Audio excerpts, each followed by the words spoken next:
मुंशी प्रेमचंद जी की कहानी दो भाई। प्रातःकाल सूर्य की सुहावनी सुनहरी धूप में कलावती दोनों बेटों को जांघों पर बैठाए दूध और रोटी खिलाती। केदार बड़ा था, माधव छोटा।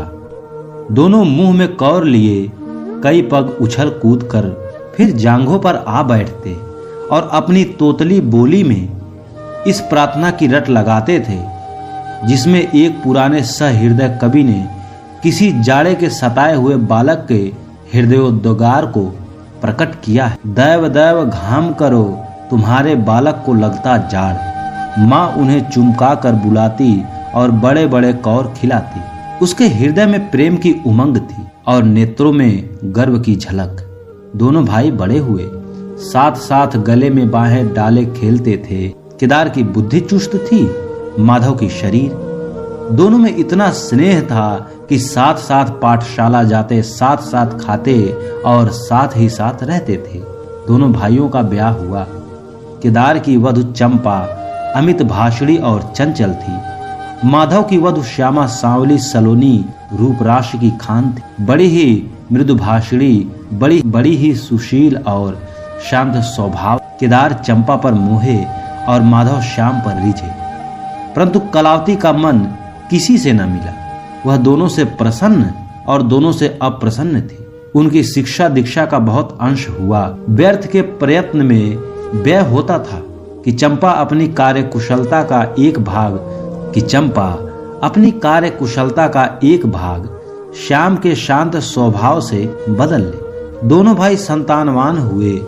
हरा भरा वृक्ष खूब फैला और फलों से लद गया। कुत्सिक वृक्ष में केवल एक फल षष्ठ गोचर हुआ, वह भी कुछ पीला सा मुरझाया हुआ। किंतु दोनों अप्रसन्न थे।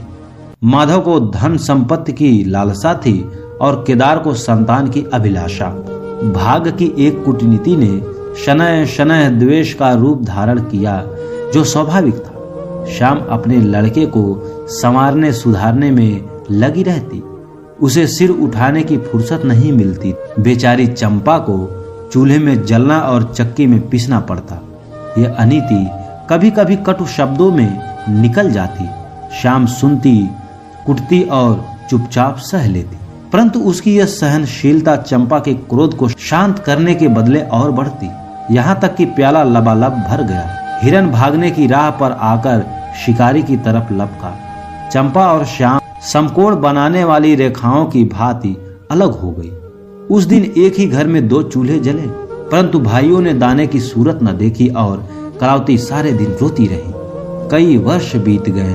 दोनों भाई जो किसी समय एक ही पालथी पर बैठते थे, एक ही थाली में खाते थे और एक ही छाती से दूध पीते थे, उन्हें अब एक घर में एक गांव में रहना कठिन हो गया। परंतु कुल की साख में खट्टा न लगे, इसलिए ईर्ष्या और द्वेष की धधकती हुई आग को राख के नीचे दबाने की व्यर्थ चेष्टा की जाती थी।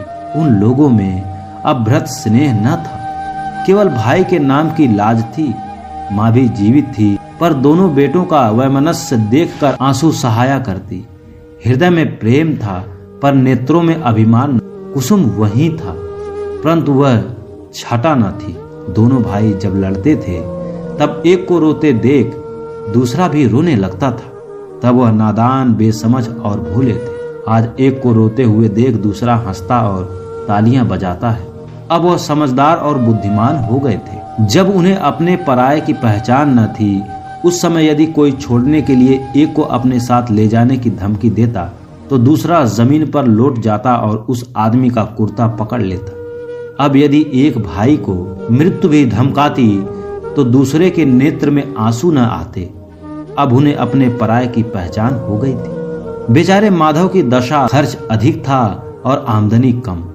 उस पर कुल मर्यादा का निर्वाह। हृदय चाहे रोए पर होठ हंसते रहे, हृदय चाहे मलिन हो पर कपड़े मैले ना हो। 4 पुत्र थे, 4 पुत्रियां और आवश्यक वस्तु मोतियों के मोल। कुछ पाइयों की जमींदारी कहाँ तक संभालती। लड़कों का ब्याह अपने वश की बात थी, पर लड़कियों का विवाह कैसे टल सकता। 2 पाए जमीन पहली कन्या के विवाह में भेंट हो गई। उस पर भी बाराती बिना भात खाए आंगन से शेष दूसरी कन्या के विवाह में निकल गए। साल भर बाद तीसरी लड़की का विवाह हुआ। पेड़ पत्ते भी न बचे। हाँ, अब भी डाल भरपूर थी, परंतु दरिद्रता और धरोहर में वही संबंध है जो मांस और कुत्ते में। इस कन्या का अभी गौना न हुआ कि माधव पर 2 साल के बयान लगाने का वारंट आ पहुंचा। कन्या के गहने गिरो रखे गए, गला छूटा। चंपा इसी समय की ताक में थी। तुरंत नए नातेदारों को सूचना दी, तुम लोग बेसुदा बैठे हो, यहाँ गहनों का सफाया हुआ जाता है। दूसरे दिन एक नाई और 2 ब्राह्मण माधव के दरवाजे पर आ बैठे। बेचारे के गले में फांसी पड़ गई। रुपए कहाँ से आवे? न जमीन, न जायदाद, न बाग, न बगीचा। रहा विश्वास, वो कभी का उठ चुका था। अब यदि कोई संपत्ति थी तो केवल वही 2 कोठरियां जिसमें उसने अपनी सारी आयु बिताई थी, और उनका कोई ग्राहक न था। विलंब से नाक कटी जाती थी। विवश होकर केदार के पास आया और आंखों में आंसू भरे बोला, भैया इस समय मैं बड़े संकट में हूँ, मेरी सहायता करो। केदारनाथ ने उत्तर दिया, मधुम आजकल मैं भी तंग हो रहा हूँ, तुमसे सच कहता हूँ। चंपा अधिकार पूर्वक स्वर से बोली, अरे तो क्या इनके लिए भी तंग हो रहे हैं? अलग भोजन करने से क्या इज्जत अलग हो जाएगी? केदार ने स्त्री की ओर कनखियों से ताक कर कहा, नहीं नहीं, मेरा ये प्रयोजन नहीं था। हाथ तंग है तो क्या, कोई ना कोई प्रबंध किया ही जाएगा। चंपा ने माधव से पूछा, 5-20 से कुछ ऊपर ही पर गहने रखे थे ना? माधव ने उत्तर दिया, हाँ, ब्याज सहित कोई 125 रुपए होते हैं। केदार रामायण पढ़ रहे थे, फिर पढ़ने में लग गए। चंपा ने तत्व की बातचीत शुरू की, रुपए बहुत हैं, हमारे पास होते तो कोई बात न थी, परंतु हमें भी दूसरे से दिलाना पड़ेगा, और महाजन बिना कुछ सिखाए पढ़ाए रुपए देते नहीं। माधव ने सोचा, यदि मेरे पास कुछ लिखने पढ़ने को होता तो क्या और महाजन मर गए थे? तुम्हारे दरवाजे आते क्यों? बोला, लिखने पढ़ने को मेरे पास है ही क्या? जो कुछ जगह जायदाद है वो यही घर है। केदार और चंपा ने एक दूसरे को मर्मभेदी नियमों से देखा और मन ही मन कहा, क्या आज सचमुच जीवन की प्यारी अभिलाषाएं पूरी होंगी? परंतु हृदय की यह उमंग मुख तक आते आते गंभीर रूप धारण कर गई। चंपा बड़ी गंभीरता से बोली, घर पर तो कोई महाजन कदाचित ही रुपए दे, शहर हो तो कुछ किराया ही आवे, पर गांवन में तो कोई सेत में रहने वाला भी नहीं, फिर साझे की चीज ठहरी। केदार डरे कि कहीं चंपा की कठोरता से खेल बिगड़ न जाए। बोले, एक महाजन से मेरी जान पहचान है, वह कदाचित कहने सुनने में न आ जाए। चंपा ने गर्दन हिलाकर युक्त की सराहना की और बोली, पर 2-20 से मिलना कठिन है। केदार ने जान पर खेल कर कहा, अरे बहुत दबाव पर 4-20 हो जाएंगे, और क्या। अब की चंपा ने तीव्र दृष्टि से केदार को देखा और अनमनी सी होकर बोली, महाजन ऐसे अंधे नहीं होते। माधव अपने भाई भाजन के इस गुप्त रहस्य को कुछ कुछ समझता था। वह चकित था कि इन्हें इतनी बुद्धि कहाँ से मिल गई। बोले, और रुपए कहाँ से आवे? चंपा चिढ़कर बोली, और रुपए के लिए और फिक्र करो, 125 रुपए इन दोनों कोठरियों के इस जमाने में कोई न देगा। 4-20 चाहो तो एक महाजन से दिला दूं, लिखा पढ़ी कर लो। माधव इस रहस्यमयी बातों से सशंक हो गया। उसे भय हुआ कि ये लोग मेरे साथ कोई गहरी चाल चल रहे हैं। दृढ़ता के साथ अड़कर बोला, और कौन सी फिक्र करूं? गहने होते तो कहता, लाओ रख दूं। यहाँ तो कच्चा सूत भी नहीं है। जब बदनाम हुए तो क्या 10 के लिए क्या 50 के लिए, दोनों एक ही बात है। यदि घर बेचकर मेरा नाम रह जाए तो यहाँ तक तो स्वीकार है, परंतु घर भी बेचूं और उस पर भी प्रतिष्ठा घुल में मिल जाए, ऐसे मैं न करूंगी। केवल नाम का ध्यान है, नहीं एक बार न कर जाऊं तो मेरा कोई क्या करेगा। और सच पूछो तो मुझे अपने नाम की कोई चिंता नहीं। मुझे कौन जानता है, संसार तो भैया को हंसे। केदार का मुंह सूख गया। चंपा भी चकरा गई। वह बड़ी चतुर वाक्निपुण रमणी थी। उसे माधव जैसे गंवार से ऐसी दृढ़ता की आशा न थी। उसकी ओर आदर से देखकर बोली, लालू कभी कभी तुम भी लड़कों सी बात करते हो। भला इस झोपड़ी पर कौन 100 रुपए निकाल कर देगा?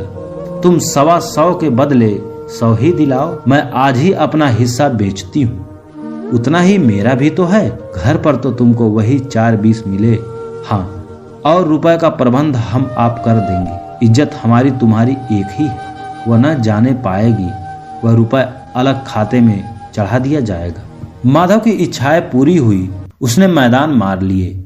सोचने लगा, मुझे तो रुपए से काम है, चाहे 1 नहीं 10 खाते में चढ़ा दो। रहा मकान, वह जीते जी नहीं छोड़ने का प्रश्न होकर चला। उसके जाने के बाद केदार और चंपा ने कपट भेष त्याग दिया और अपनी बड़ी देर तक एक दूसरे को एक कड़े सौंदर्य का दोषी सिद्ध करने की चेष्टा करते रहे।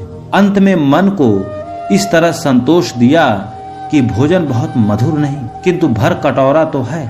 हाँ, देखेंगे कि श्यामा रानी इस घर में कैसे राज करती। केदार के दरवाजे पर 2 बैल खड़े हैं। इनमें किसकी संध शक्ति, कितनी मित्रता और कितना प्रेम है। दोनों एक ही जुए में चलते हैं, बस इनमें इतना ही नाता है। किंतु अभी कुछ दिन हुए जब इनमें से एक चंपा के मैके मांगनी गया था, तो दूसरे ने 3 दिन तक नाद में मुंह नहीं डाला। परंतु शोक, एक गोद में खेले भाई, एक छाती से दूध पीने वाले आज इतने बेगाने हो रहे हैं कि एक घर में रहना भी नहीं चाहते। प्रातः काल था। केदार के द्वार पर एक गांव के मुखिया और नंबरदार विराजमान थे। मुंशी दाता दयाल अभिमान से चारपाई पर बैठे रेहन का मसविदा तैयार करने में लगे थे। बार बार कलम बनाते और बार बार रखते। केदार का मुख अरविंद विकसित था और चंपा फूली नहीं समाती थी। माधव कुम्हलाया और म्लान था। मुखिया ने कहा, भाई ऐसा हित, भाई ऐसा शत्रु। केदार ने छोटे भाई की लाज रख ली। नंबरदार ने अनुमोदन किया, भाई हो तो ऐसा। मुख्तार ने कहा, भाई सपनों का यही काम है। दाता दयाल ने पूछा, रेहन लिखवाने का नाम? बड़े भाई बोले, माधव वल्द शिवदत्त। और लिखाने वाले का? केदार वल्द शिवदत्त। माधव ने बड़े भाई की ओर चकित होकर देखा और आंखें डबडबा आई। केदार उनकी ओर देख न सका। नंबरदार, मुखिया और मुख्तार भी विस्मित हुए। क्या केदार खुद ही रुपए दे रहा है? बातचीत तो किसी साहूकार की थी, जब घर में ही रुपए मौजूद हैं। रेहन नामे की आवश्यकता ही क्या थी? भाई भाई में इतना विश्वास। अरे राम राम राम राम। क्या माधव 80 रुपए का भी महंगा है? और यदि दबा ही बैठता तो क्या रुपए पानी में न जाते? सभी की आंखें सैन द्वारा परस्पर बातें करने लगी। मानो आश्चर्य की अथाह नदी में नौकाएं डगमगाने लगी। श्यामा दरवाजे की चौखट पर खड़ी थी। वह सदा केदार की प्रतिष्ठा करती थी, परंतु आज केवल लोक रीति ने उसे अपने जेठ को आड़े हाथों लेने से रोका। बूढ़ी अम्मा ने सुना तो सुखी नदी उमड़ आई। उसने एक बार आकाश की ओर देखा और माथा ठोक लिया। अब उसे उस दिन का स्मरण हो आया जब ऐसा ही सुहावना सुनहरा प्रभात था और दोनों प्यारे प्यारे बच्चे उनकी गोद में बैठे हुए उछल कूद कर दूध रोटी खाते थे। उस समय माता के नेत्रों में कितना अभिमान था, हृदय में कितनी उमंग और कितना उत्साह। परंतु आज नयनों में लज्जा है और हृदय में शोक संताप। उसने पृथ्वी की ओर देखकर कथार स्वर में कहा, हे नारायण, क्या ऐसे पुत्रों को मेरी ही कोख से जन्म लेना था? तो दोस्तों, कैसी लगी आपको ये कहानी? अगर कहानी अच्छी लगी तो वीडियो को लाइक करें, शेयर करें और चैनल को सब्सक्राइब जरूर करें। धन्यवाद।